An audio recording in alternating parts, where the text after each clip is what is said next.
बोली दिव्य गुरु श्री आशुतोष महाराज जी की जय। श्री सत्य सनातन धर्म की जय। सच्चे दरबार की जय।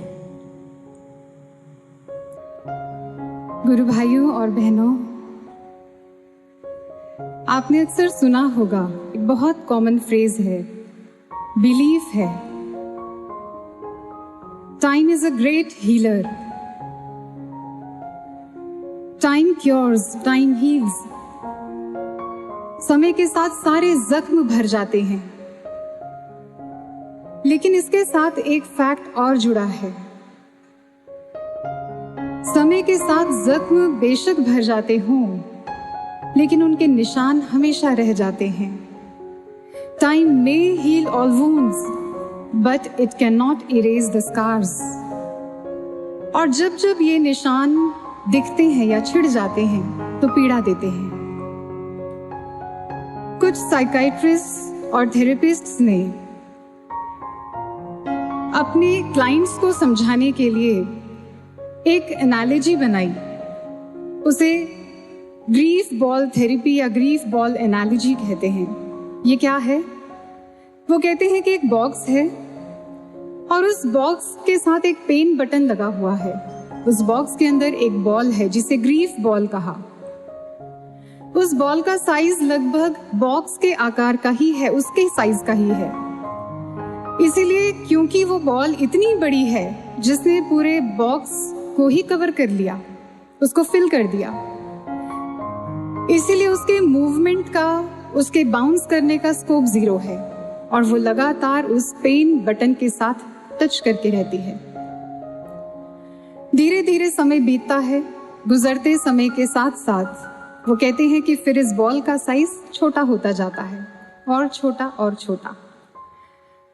इसलिए अब उसके पास इस बॉक्स के अंदर मूव करने का स्पेस है। वो बाउंस करती है और बाउंस करते हुए, मूव करते हुए फिर बीच बीच में जाकर उस पेन बटन को टच कर देती है। फिर समय बीतता है और गुजरते समय के साथ अब उस बॉल का साइज इतना छोटा हो जाता है कि अब उस बहुत फ्रीली मूव करती है। लेकिन फिर भी बहुत रेयर ही सही, कभी कभार, यदा कदा ही सही, लेकिन फिर भी उस पेन बटन को टच कर ही देती है। ये एनालॉजी क्या समझाती है? ये बॉक्स है हमारी लाइफ, हमारा जीवन, जिसमें एक परमानेंट पेन बटन लगा हुआ है। और ये बॉल क्या है? हमारे जीवन में जब भी कोई दुर्घटना घटित होती है, कोई अप्रिय प्रसंग उत्पन्न होता है, तो हमारा जीवन भी दुख से भर जाता है। और वो दुख इतना बड़ा होता है कि वो हमारे पूरे जीवन को भर देता है, क्योंकि ना हम उस दुख के अलावा कुछ और सोच पाते हैं, ना कुछ और समझ पाते हैं, ना किसी और की तरफ ध्यान दे पाते हैं। इसलिए लगातार वो हमें पीड़ा देता रहता है, दर्द में रहते हैं हम। बेशक गुजरते समय के साथ साथ हम और चीजों में इन्वॉल्व होने लगते हैं। हम अपने फ्रेंड्स, अपने रिश्तेदार, अपने नाते संबंधी, अपने दिन भर के या अपने जीवन के और जरूरी कार्यों के बीच में इन्वॉल्व होते हैं, उसमें पार्टिसिपेट करने लग जाते हैं, उनके खुशी में शामिल होते हैं, फंक्शंस अटेंड करते हैं। तो एक तरीके से हमने अपने आप को बाउंस करना सिखाया, हमने अपने आप को कहीं इन्वॉल्व करना सिखाया। इसके साथ साथ हमें लगता है कि हमारा दुख हम भूल गए, वो छोटा हो गया, लेकिन pain button is still there. और इसीलिए बार बार या बीच बीच में, यदा कदा ही सही, जैसे ही उसकी याद आती है और हम फिर से पीड़ा में आ जाते हैं। और सज्जनों, एक बात और नोट करें, हमारे पास केवल एक ग्रीफ बॉल नहीं है।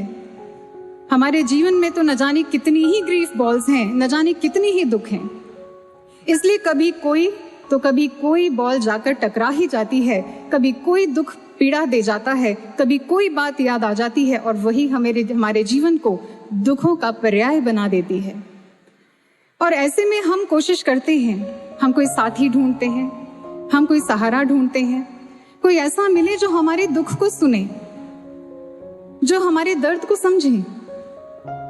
हम शेयर करते हैं अपनी बातें और बदले में हमें सांत्वना मिलती है, सहानुभूति मिलती है। लेकिन उसके बाद क्या?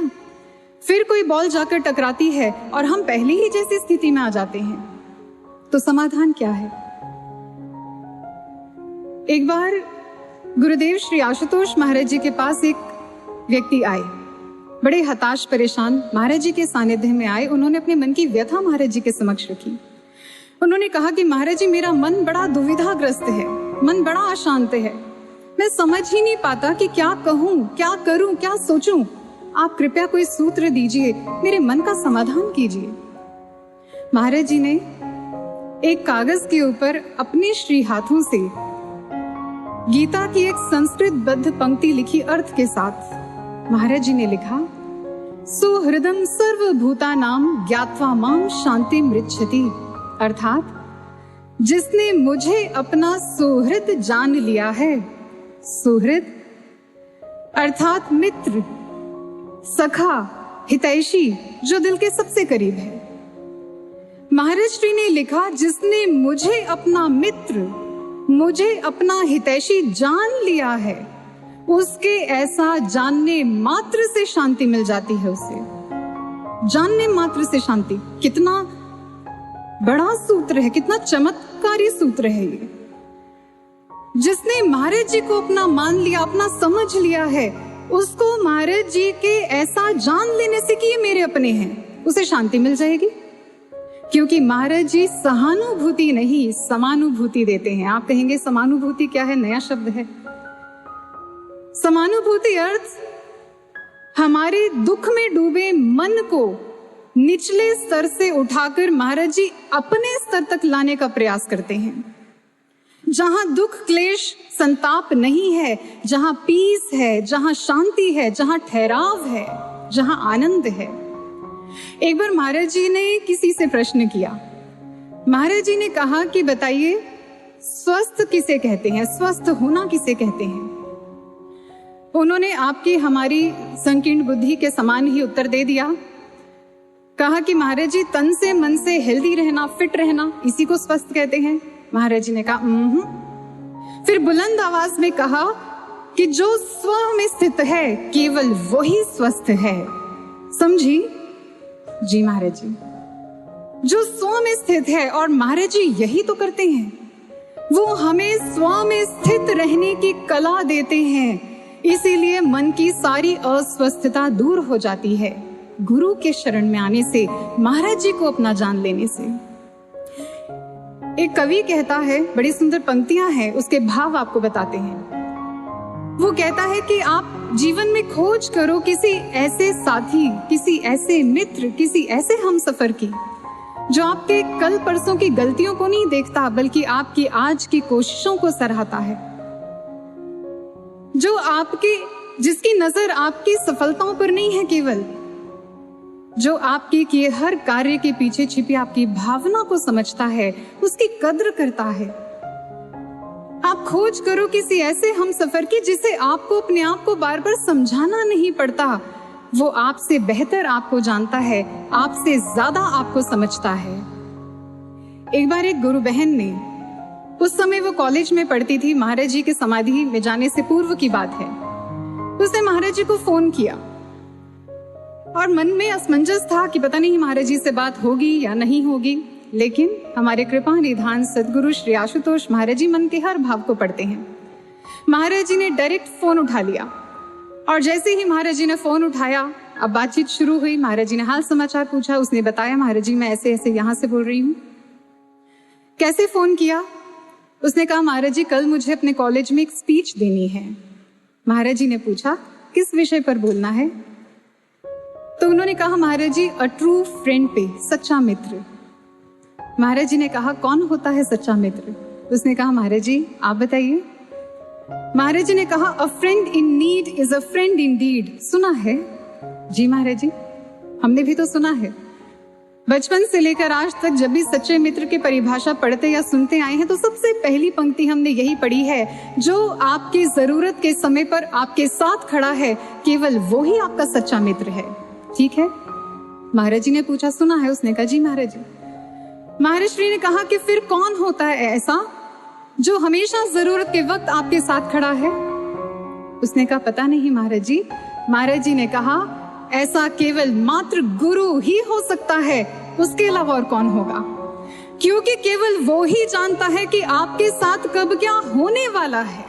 ये तो आपको भी नहीं पता, ये तो हम और आप भी नहीं जानते कि हमारा जीवन कब क्या मोड़ लेगा, कब क्या टर्न आएगा लाइफ में, कब क्या चैलेंज हमारे सामने खड़ा होगा। हम नहीं जानते, लेकिन वो जानता है, उन्हें पता है। और हम जब तक उस सिचुएशन को समझें, जब तक हम उस परिस्थिति का आंकलन करें और सोचें विचारें कि क्या करें, उससे पहले महाराज जी इंतजाम कर चुके होते हैं। क्या ऐसा नहीं होता? आपने अपने जीवन में असंख्य बार ऐसी घटनाओं को घटित होते देखा होगा, अनुभव किया होगा, आपके जीवन का अनुभव है। हमें पता भी नहीं होता कि क्या होने वाला है, और महाराज जी पहले आके उसके सारे इंतजाम कर चुके होते हैं, ऐसा सुरक्षा कवच बना चुके होते हैं। और कैसे उस परिस्थिति से हम बाहर आ गए हमें भी नहीं पता। हमें तो दुर्घटना घटित हो जाने के बाद समझ में आता है कि अरे महाराज जी ने बचा लिया, कृपा कर ली। एक घटना आपको सुनाते हैं, यूं तो असंख्य है, लेकिन उसमें से एक चुनकर लाए हैं आपके लिए। एक बार दिल्ली की ही घटना है। दिल्ली का ये परिवार है, महाराज जी से दीक्षित परिवार है, बड़ा निष्ठावान, साधना सेवा सत्संग के प्रति पूरी निष्ठा है। परिवार में माता पिता हैं, उनका एक पुत्र उनके साथ यहीं दिल्ली में रहता है, और एक पुत्र विवाहित है जो कनाडा में सेटल्ड है। उस बेटे ने जो कनाडा में सेटल्ड है, उसने ज्ञान नहीं लिया। अब इधर माता पिता और ये जो 3 लोगों का परिवार है, ये खूब अच्छे से ध्यान साधना करते हैं। एक दिन सुबह के समय साधना में माता जी ने क्या देखा? उन्होंने देखा कि 2 कांपते हुए से हाथ हैं और बड़े कंफ्यूज्ड हैं। हाथ में माचिस है, कभी इस हाथ में कभी इस हाथ में। तो इस दृश्य को देखकर वो परेशानी भांप गई और उन्होंने महाराज जी से प्रार्थना की कि महाराज जी पता नहीं ये किसके हाथ हैं, लेकिन जिस किसी के भी हैं, महाराज जी आपसे प्रार्थना है कि आप इसको सद्बुद्धि देना, इस माचिस का प्रयोग वो सही काम के लिए करें, इससे कुछ शुभ ही हो, कुछ गलत ना हो, ऐसी प्रार्थना की। उसी दोपहर को उनकी बात उनके बेटे से हुई कनाडा में जो है। जैसे उससे बात हुई तो पता चला कि लगभग वही समय था जब उन्होंने ध्यान में देखा। उसने अपनी बात बताई और कहा कि कुछ फैमिली ट्रबल्स की वजह से कुछ परेशानी हुई, उसकी वजह से आज वो सुसाइड अटेम्प्ट करने वाला था। और वही समय था जब वो कंफ्यूज था, वो गूगल पर सर्च कर रहा था, इंटरनेट पर सर्च कर रहा था, हाउ टू डाई इजीली, कैसे आसानी से मारा जाए। मैं सुसाइड करना चाहता था। तब उसने अपनी बात बताई कि ये हुआ मेरे साथ। उन्होंने कहा महाराज जी आपका लाख लाख धन्यवाद, आप, मुझे नहीं पता था कि ये मेरे ही बेटे के हाथ दिखा रहे हैं, लेकिन आपने उसको संभाल लिया है। वो कहता पता नहीं क्यों मैं ऐसा सर्च तो कर रहा था, लेकिन अचानक किसी प्रेरणा ने मुझे ऐसा करने से रोक लिया, लेकिन अब मैं ठीक हूँ। अगले दिन फिर उन माता जी ने वही 2 हाथ देखे। अब उस माचिस से वो हाथ स्टेबल हैं। उस माचिस से एक दिया जलाया। अब उनको भी तसल्ली हो गई कि महाराज जी अब सब ठीक कर देंगे, अब चिंता की बात नहीं है। उन्हें भी पॉजिटिविटी मिली। और अगले दिन उनके भाई ने क्या देखा, जो भाई दिल्ली में है, उसने अनुभव में ध्यान की अवस्था में देखा कि गीली मिट्टी की जमीन है, उसमें महाराज जी जैसे किसान बैठते हैं ऐसे पैरों के बल सफेद धोती कुर्ता में बैठे हुए हैं और अपने हाथों से ही मिट्टी को खोद रहे हैं। वो भाई साथ में खड़ा है और उसने पूछा महाराज जी क्या कर रहे हैं आप? महाराज जी ने कहा कि हम कुछ रोपित कर रहे हैं, और तुलसी का पौधा जो साथ में रखा था उसको उठाया और उस गड्ढे में जो महाराज जी ने बनाया था उसमें रोपित कर दिया। फिर वो देखता है कि बड़े से मूषक के ऊपर गणेश भगवान बैठे बड़ी तेज गति से उनके सामने से निकले। उसने प्रश्न भरी दृष्टि से महाराज जी को देखा और कहा कि महाराज जी ये गणेश भगवान अचानक कहाँ से आ गए और ये इतनी तेज गति से कहाँ जा रहे हैं? महाराज जी ने मुस्कुराते हुए कहा इनको हमने ही किसी के पास भेजा है। अनुभव यहीं पे समाप्त हो गया। और वो कहता है कि उसी शाम को मेरे भाई से जब मेरी बात हुई तो उसने बताया कि आज ऑफिस से आते हुए मैं गणेश टेम्पल गया, जाता नहीं हूं कभी, लेकिन आज पता नहीं क्यों मेरे कदम अपने आप ही उस ओर बढ़ चले और मैं गणेश टेम्पल में पहुंचा तो वहां पहुंचते ही ऐसी सकारात्मक ऊर्जा मुझे मिली, ऐसा लगा जैसे कोई मुझे बहुत कुछ समझा रहा है और इतने सारे पॉजिटिव विचार मुझे अपने आप मिलने लग गए। मुझे समझ में आ गया कि मैं 2 दिन पहले क्या करने जा रहा था। अब मुझे समझ में आ गया कि मेरे जीवन को मुझे कहाँ लेकर जाना है, मुझे अपने जीवन का क्या करना है। मैं बहुत सेटिस्फाइड हूँ अपनी लाइफ से, अब मुझे यहाँ से स्टार्ट करना है। खूब संबल उसे मिला। ये परिवार भी समझ गया और वो भाई भी समझ गया कि गणेश भगवान इतनी तेज गति से कहाँ जा रहे थे, वो कहीं और नहीं, महाराज जी ने ही विवेक प्रदान करने के लिए मेरे भाई के पास उसको भेजा। फिर उस भाई ने जब वो इंडिया आया, महाराज जी का स्वरूप अपने साथ लेकर गया, उसकी भी श्रद्धा बनी। घटना आपके जीवन में भी ऐसी ही प्रकार की कितनी सारी घटित हुई होंगी, लेकिन इसमें एक बात देखिए क्या है, वो ऐसी वेदना से गुजर रहा था, उसने ज्ञान भी नहीं लिया, लेकिन वो भाई ऐसी वेदना से गुजर रहा था जिसका जिक्र वो अपने परिवार से भी नहीं कर पाया, और वो किसी और देश में बैठा है, लेकिन यहाँ महाराज जी उसको कैसे संभाल रहे हैं, उनके माता पिता को भी सांत्वना दे रहे हैं, उनको भी पॉजिटिव कर रहे हैं और समझा रहे हैं कि मैं उसके साथ हूं, तुम्हें चिंता करने की जरूरत नहीं है। ऐसे भगवान कहाँ मिलेंगे, ऐसे मित्र कहाँ मिलेंगे जो उनकी भी खबर रखते हैं, जिन्होंने कभी उनकी खबर नहीं रखी। इसलिए कवि कहता है, जिस दिन आपको ऐसा मित्र मिल जाए, जिस दिन आपको ऐसा साथी मिल जाए, ऐसा कोई संबंधी मिल जाए, आप किंतु परंतु मत करना, आप घुटनों के बल उसके आगे गिर जाना और अपना पूरा का पूरा उसे सौंप देना, क्योंकि आप अपने जीवन में, अपने जीवन से इससे ज्यादा और क्या एक्सपेक्ट करोगे और क्या चाहोगे। हमें ऐसा ही तो कोई चाहिए होता है जो इतना हमारा अपना हो।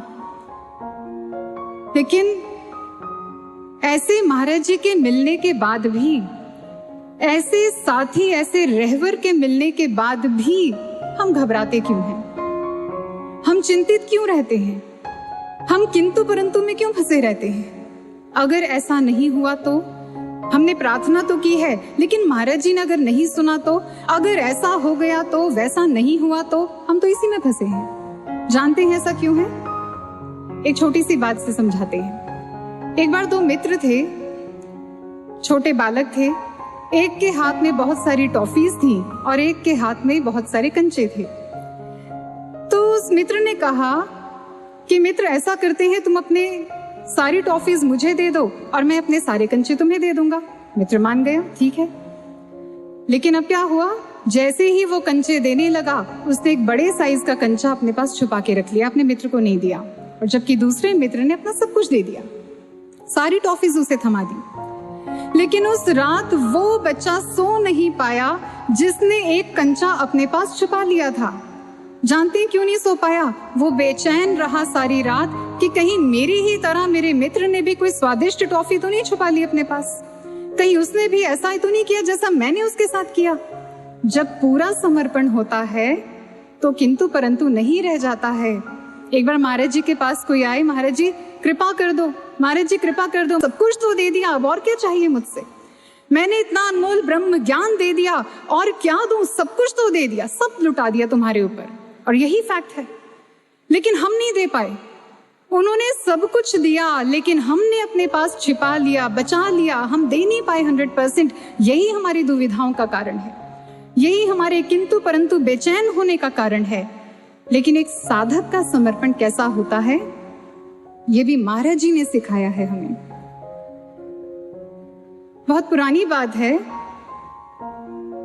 एक बार एक भाई साखियां पढ़ रहे थे सिख इतिहास की, उनमें से उन्होंने एक साखी पढ़ी कि एक शिष्य का समर्पण ऐसा है कि उसने, गुरु ने कहा दिन को रात, तो उसे रात दिखाई देने लगी, और जब उसने रात को दिन कहा तो उसे रात को भी दिन दिखाई देने लगा।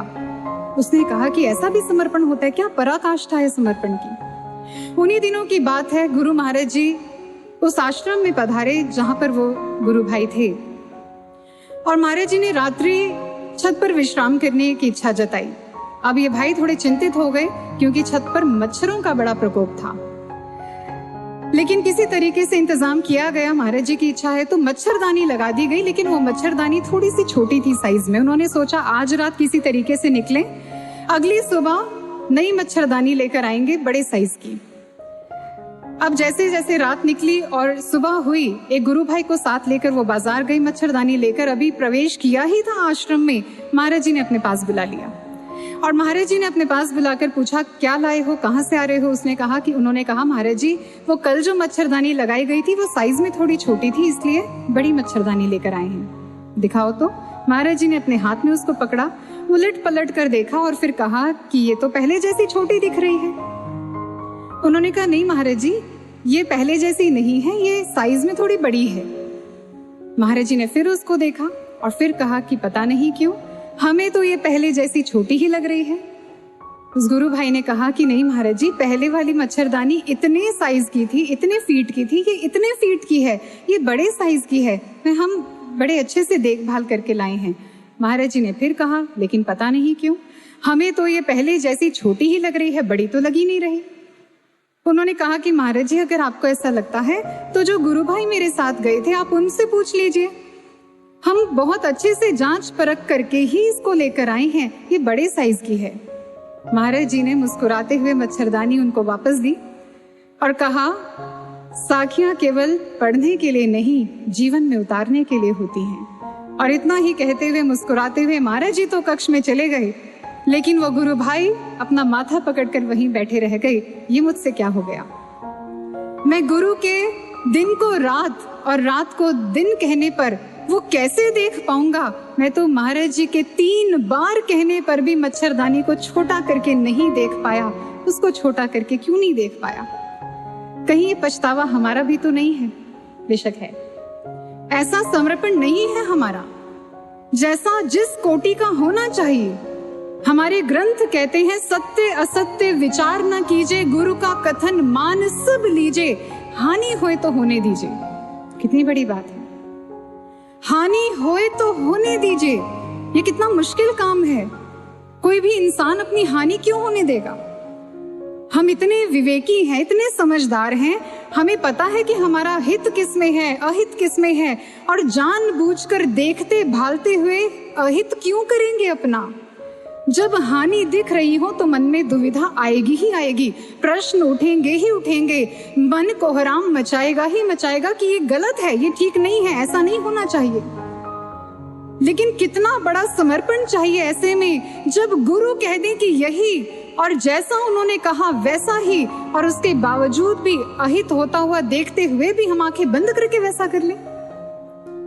किसी ने विवेकानंद जी से पूछा क्या गुरु पर सच में अंधविश्वास करना चाहिए?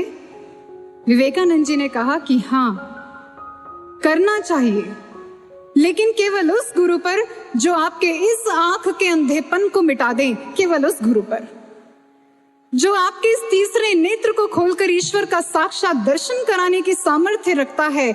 जब आप अपने जीवन के हर पल में, हर स्थिति में अनुभव करते हो कि केवल वो ही अंतर से भी और बाहर से भी आपका सच्चा सहाय बनकर खड़ा है, ऐसे गुरु पर आप अंधविश्वास कर सकते हो। और जब कृपा होती है, क्योंकि जिसको हम हानि कहते हैं ना, हानि होए तो होने दीजिए, वो वास्तव में हानि नहीं है, उसमें भी कल्याण है, उसमें भी गुरु की कृपा है। लेकिन समझ कैसे आएगा? गुरु की कृपा सूक्ष्म रूप से होती है, सूक्ष्म जगत में होती है। उसको ना स्थूल दृष्टि देख सकती है, ना स्थूल बुद्धि समझ सकती है, उसके लिए सूक्ष्म जगत में ही उतरना पड़ता है। महाराज जी के मुखारबिंद एक घटना श्रवण की है, आपको भी सुनाते हैं। किसी ने प्रश्न किया था महाराज जी से, वो शायद ऐसी परिस्थिति से गुजर रहे थे, तो उन्होंने कहा कि महाराज जी, ध्यान साधना सेवा इस मार्ग पर दृढ़ता से चलते हुए सारे संस्कार मिट जाते हैं। ऐसा ही हमने सुना है और अनुभव भी किया है। लेकिन कई बार स्थितियां ऐसी होती हैं कि लगता है कि हम सब कुछ तो कर रहे हैं, लेकिन फिर भी ऐसे कौन से संस्कार हैं जो खत्म ही नहीं होने को आ रहे हैं? फिर भी जीवन का दुख बना हुआ है, वो जा ही नहीं रहा। ऐसा क्यों होता है? महाराज जी ने कहा, यही प्रश्न द्रौपदी ने किया था भगवान कृष्ण से। गुरु थे भगवान कृष्ण द्रौपदी के। उन्होंने भी अपने गुरु से यही प्रश्न किया था कि मेरे साथ ऐसा क्यों हुआ। जब राजसभा में अपमानित होना पड़ा तो उसने कहा, आपके रहते मुझे ऐसा दृश्य, मेरे साथ ये घटना क्यों घटी? तो भगवान कृष्ण ने उसे बाहर से कुछ नहीं कहा। भगवान कृष्ण ने कहा, द्रौपदी ध्यान में बैठो, क्योंकि गुरु जानते हैं कि सूक्ष्म जगत में उतरकर ही समझ में आ सकता है कि कृपा कहाँ हुई है। जैसे ही द्रौपदी को ध्यान में बिठाया तो वो बैठकर अपने 11 जन्म देखते हैं गुरु की कृपा से। 11 जन्मों को उन्होंने देखा और उठकर खड़ी हो जाती है और कहती है कि मैंने अपने 11 जन्म देख लिए, लेकिन मैंने ऐसा कोई कर्म नहीं किया जिसका फल ऐसा मिले मुझे। भगवान कृष्ण कहते हैं कि धैर्य धारण करो और दोबारा बैठो। धैर्य की आवश्यकता है, क्योंकि जब ऐसी स्थिति उत्पन्न होती है तो सबसे पहले धैर्य छूटता है। लेकिन गुरु ये भी समझाते हैं कि धैर्य रखने की आवश्यकता होती है ऐसे समय में। जब वो धैर्य धारण करके दोबारा ध्यान में बैठती हैं तो अपना 12वां जन्म देखती हैं, और उसमें उन्होंने देखा कि वो एक राजकुमार थी और नदी के किनारे से जब जा रही थी तो स्त्रियां जो उसमें स्नान कर रही थी उनके वस्त्र किनारे पर रखे थे, उसका उन्होंने हरण किया। दृश्य देखा, समझ में आ गया कौन से पाप का फल है, कौन से कर्म का फल है जो मुझे आज मिलना था। ये दुर्घटना मेरे साथ घटित होनी थी, लेकिन अब उसकी आंखों में अश्रु हैं, तो इस भाव के कि अगर आप मेरे साथ नहीं होते तो क्या होता। ये गुरु थे जिन्होंने रक्षा की, जिन्होंने बचाया। ये गुरु की कृपा थी, जिसमें हानि दिख रही थी वो हानि नहीं हुई, कृपा हुई है।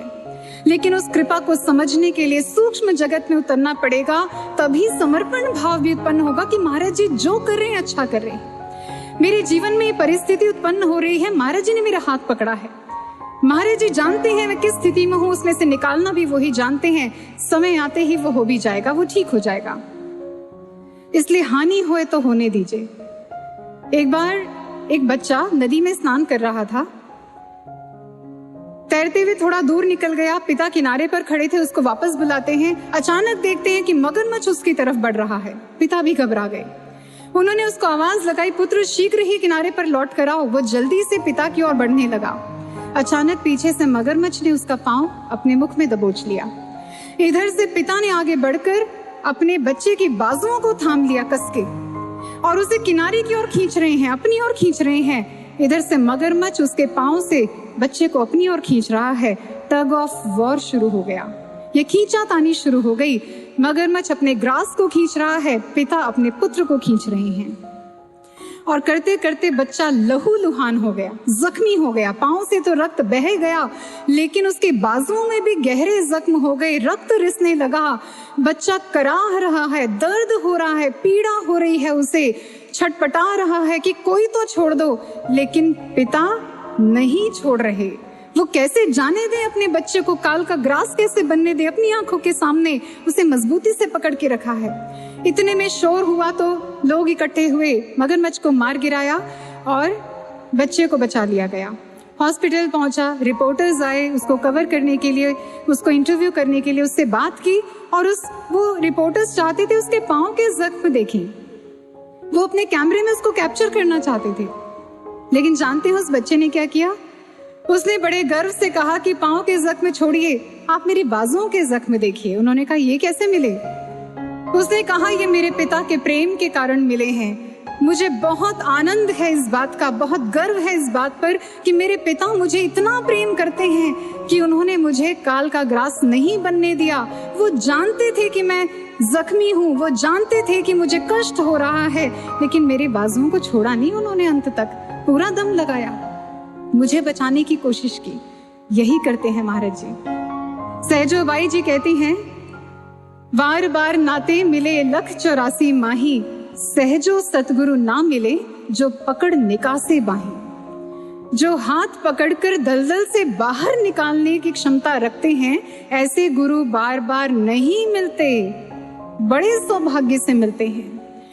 जब महाराज जी हाथ पकड़कर दलदल से बाहर निकाल रहे हैं, जिस कीचड़ से, जिस माया, जिस विषय से, जिन विकारों से, जिन अज्ञानता, जिन अंधकार से महाराज जी ने निकालकर हमें बाहर खड़ा किया है, वो वापस उसी माया में हमें कैसे फंसने दे? इसीलिए बाजू पकड़कर थाम के रखते हैं, खींच के रखते हैं, और ऐसे में हमारा मन भी जख्मी होता है। हमारा मन बड़ा छटपटाता है, ये ठीक नहीं हो रहा, ऐसा क्यों, वैसा क्यों नहीं, महाराज जी ऐसा क्यों नहीं कर रहे, मैंने तो ये सोचा था, ऐसा होना चाहिए था, ये क्यों नहीं हो पाया। ये है ना मन के जख्म हमारे। मन आहत होता है जब हमारे मन के अनुसार नहीं होता, जब मन के अनुकूल नहीं होता तो मन जख्मी होता है। लेकिन ऐसे में उस बच्चे की तरह समर्पण करना पड़ेगा, उस बच्चे की तरह आनंद लेना सीखना होगा कि मेरे गुरु का प्रेम है मुझसे, ये तो आनंद की बात है कि मेरे गुरु मुझसे इतना प्रेम करते हैं कि मुझे छोड़ नहीं रहे, क्योंकि जानते हैं कि मेरा कल्याण नहीं है उसमें जो मैं चाहता हूँ। जो परिस्थिति मैं चाहता हूँ अपने लिए, उसमें मेरा हित नहीं है, ये मेरे महाराज जी जानते हैं। इसलिए मेरा हाथ पकड़कर मुझे थाम के रखा है। मुझे जाने नहीं देना चाहते, काल का ग्रास नहीं बनने देना चाहते। इसलिए जब ऐसे गुरु मिले हों, जब ऐसे संगी, ऐसे साथी मिले हों, फिर कहाँ क्यों जाएं, फिर कहीं और मन क्यों लगे। गुरु ही साचा मीत है, और कहाँ क्यों जाऊं, फिर कहीं और क्यों जाएं। भगवान शिव कहते हैं, बड़ी सुंदर बात है, भगवान शिव कहते हैं, शिव पूजा रतो वापि विष्णु पूजा रतो अथवा गुरु तत्व विहीनश्चे तत्वं तत्व सर्वं व्यर्थमेव ही। जब आपको गुरु से तत्व ज्ञान प्राप्त हो गया, आपको ऐसे ब्रह्मनिष्ठ गुरु मिल गए जिन्होंने आपके अंतर्घट में ही परमात्मा का साक्षात दर्शन करवा दिया, वास्तव में ईश्वर को आपके अंतर में ही आपसे मिला दिया। फिर ऐसे गुरु के ज्ञान मार्ग को छोड़कर, ऐसे गुरु से मिले तत्व ज्ञान का महत्व ना समझकर, अगर आप शिव की ही पूजा करने क्यों ना लग जाओ, शिव पूजा रतो वापि विष्णु पूजा रतो अथवा, चाहे आप भगवान शिव को मनाओ, चाहे विष्णु जी की पूजा में रत रहो, भगवान शिव कहते हैं सब व्यर्थ हो गया आपका। आपने सब कुछ प्राप्त कर लिया अपने गुरु से, लेकिन अपने मन को यहाँ और वहां भटकाकर सब कुछ खो दिया। आप कुछ प्राप्त नहीं कर पाओगे। अब अगर आप कुछ भी प्राप्त कर पाएंगे तो केवल गुरु के ज्ञान मार्ग पर चलकर कर पाएंगे, इसके अतिरिक्त और कुछ नहीं। और जिसने ऐसा किया है, जो ऐसा करता है, जो निष्ठा पूर्वक इस मार्ग पर चलता है, गुरु को अपना सुहृद जानकर सब कुछ उन पे छोड़कर चल पड़ता है उनके इशारों पर, गुरु महाराज जी उसके जीवन में कभी कोई भार रहने नहीं देते। एक बड़ी प्यारी घटना है दिल्ली की ही, इस घटना को सुनाकर मैं अपनी वाणी को विराम दूंगी। दिल्ली की बात है, एक परिवार है, उनमें जो भाई हैं, पेशे से वो पेंटर हैं, बहुत संपन्न परिवार नहीं है, धन से बेशक वो समृद्ध नहीं है, लेकिन भावना से बड़े समृद्ध हैं। महाराज जी के प्रति जो निष्ठा है, जो भाव है, वो अपार है। टेंट सेवा के सेवादार हैं। संडे को चाहे काम है, कितना भी पैसा मिले, लेकिन वो कभी भी संडे को काम नहीं करते, क्योंकि उस दिन सत्संग होता है, सत्संग सुनते हैं और टेंट सेवा होती है, इसलिए सेवा कभी नहीं छोड़ते। एक छोटे से कमरे में, किराए के कमरे में रहते हैं और 6 सदस्यों का परिवार है, जिनमें वो स्वयं पति पत्नी और 3 बच्चे हैं, बड़े हैं, जिनमें से एक का विवाह हो गया, बहू भी साथ में रहती है। कमरे के अंदर ही रसोई घर भी है, एक छोटा सा कमरा। खुद के रहने के लिए स्थान नहीं है, लेकिन उन्होंने महाराज जी को जो स्थान दिया है, उस कमरे के अंदर एक बहुत बड़ा सा एक टेबल लगाया है, उसमें 6-7 स्वरूप, इतने साइज के 6-7 स्वरूप लगाकर महाराज जी का सुंदर दरबार सजाया हुआ है। और कमरे की कौन सी दीवार, कौन सी वस्तु ऐसी होगी जहां पर महाराज जी का कोई स्वरूप या स्टिकर नहीं होगा, जहां दृष्टि घुमाओ महाराज जी के दर्शन ही दर्शन होंगे। सोचिए, जिन्होंने अपने छोटे से कमरे में महाराज जी को इतना स्थान दिया है, उन्होंने अपने हृदय में कितना स्थान दिया होगा। उनके जीवन की घटना वो सुनाते हैं। उनकी बेटी जिस समय स्कूल में पढ़ रही थी, तो वो कहते हैं कि अब स्कूल से एक मैसेज आया, कहा गया कि एक फॉर्म भरना है, जिस फॉर्म पर बेटी की करंट फोटो, अभी की फोटो लगेगी। तो उस समय स्थितियां ऐसी थी, वो कहते हैं 20 रुपए लगेंगे फोटो खिंचवाने के, और मेरे पास 20 रुपए भी नहीं थे, इतनी कंगाली थी। लेकिन घर में उन्होंने तलाश करी, जो थोड़ी बहुत फोटो उन्हें मिली, लगभग 12 फोटो उन्होंने इकट्ठी कर ली पुरानी, और उसी को हाथ में लेकर बच्ची के स्कूल चले गए और जाकर फोटो दिखाई कि इनमें से कोई फोटो लगा लो। उन्होंने कहा कि इनमें से कोई भी नहीं चलेगी, ये सारी फोटो पुरानी है, अभी की फोटो चाहिए, इसलिए आप नई फोटो खिंचवा कर लाओ। तो उन्होंने कहा मेरे पास पैसे नहीं हैं। उन्होंने कहा ये तो आपको इंतजाम करना पड़ेगा, आप देख लो, लेकिन लगेगी तो अभी की फोटो, करंट फोटो चाहिए, पुरानी नहीं चलेगी, आप ये ले जाओ। अब बड़ी रिक्वेस्ट करी, बड़ी मन्नतें करी कि आप देख लो, इनमें से कोई लगा दो। उन्होंने कहा ये नहीं चलेंगे, आप जाओ। फोटोज हाथ में पकड़कर वो वापस आ रहे थे। स्कूल से बाहर तो आ गए, लेकिन समझ नहीं पा रहे थे जाऊं कहाँ। फोटो खिंचवाने के पैसे हैं नहीं कि मैं फोटो खिंचवाने के लिए चला जाऊं। घर जाऊं तो घर जाकर भी क्या करूंगा, ये भी काम जरूरी है, समझ नहीं पा रहा करूं क्या। वो कहते इतने में मुझे महाराज जी की बड़ी जोर से आवाज आई, मुट्ठी खोल कर देख। उन्होंने सोचा मेरे मन का कोई विचार होगा, आगे बढ़ते रहे। थोड़ी देर के बाद फिर एक आवाज आई महाराज जी की, मुट्ठी खोल कर देख। उन्होंने फिर इसको इग्नोर किया। अब तीसरी बार महाराज जी की आवाज आई, मुट्ठी खोल कर देख। उन्हें लगा मैं खोल कर देख ही लेता हूँ। जैसे ही उन्होंने मुट्ठी खोल कर देखा तो सारी फोटोज चेंज हो गई थी, सारी फोटोज बदल गई। वो कहते हैं मेरी खुली आंखों का चमत्कार है ये, मैं विश्वास ही नहीं कर पाया ये क्या हो गया। और मैं कहता हूँ उल्टे पांव मैं वापस दौड़ के गया, स्कूल पहुंचा और जाकर कहा कि ये लो फोटो लगा लो। उन्होंने कहा कि आपके पास थी पहले से ये फोटोज, तो आप पुरानी क्यों दे रहे थे। उन्होंने कहा कि नहीं ये मेरे पास नहीं थी। तो उन्होंने कहा इतनी जल्दी खिंचवा के आ गए। उन्होंने कहा नहीं ये खिंचवाई भी नहीं है मैंने, मेरे पास तो पैसे ही नहीं थे खिंचवाने के, ये तो मेरे महाराज जी ने बदल दी। वो कहते हैं ये कैसे हो सकता है, ये तो असंभव है। और सच में असंभव ही तो है। उन लोगों के लिए असंभव है जो गुरु सत्ता को नहीं पहचानते, जो उनको अपना नहीं जानते, लेकिन उनके लिए असंभव नहीं है जो पल पल उनकी कृपा को अनुभव करते हैं, उनको जीते हैं और हमेशा याद रखते हैं, क्योंकि वही गुरु के सच्चे साधक बन पाते हैं। गुरु को अपना हितैषी मानकर उनके चरणों में अपना जीवन अर्पित कर पाते हैं। यही विचारों के साथ, इसी प्रार्थना के साथ कि महाराज जी हमारे मन को भी ऐसा ही समर्पण भाव देना कि किंतु परंतु ना रखते हुए केवल आपके होकर रहें और हर परिस्थिति में आपको ही अपना मीत, अपना सच्चा मित्र संबंधी समझें और आपको प्राप्त करें। बोलिए सद्गुरु श्री आशुतोष महाराज जी की जय, श्री सत्य सनातन धर्म की जय, सच्चे दरबार की जय।